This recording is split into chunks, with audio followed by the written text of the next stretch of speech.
हरितालिकेचं व्रत केलं पार्वतीने महादेवांसाठी. 64 वर्ष पार्वती झाडाची पिकली पानं खाऊन राहिली. खूप श्रम केले. पिता हिमालयाला काळजी वाटली की अशा लेकींसाठी कुठला वर निवडू. नारद मुनींनी विष्णूंचे नाव सुचवलं.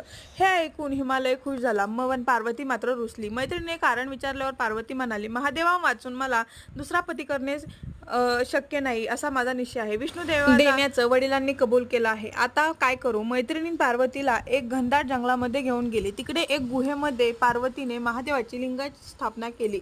त्यांची मनोभावे प्रार्थना केली. या सेवेमुळे कैलासातील स्थान हललं आणि त्यांनी पार्वती मातेला दर्शन दिलं.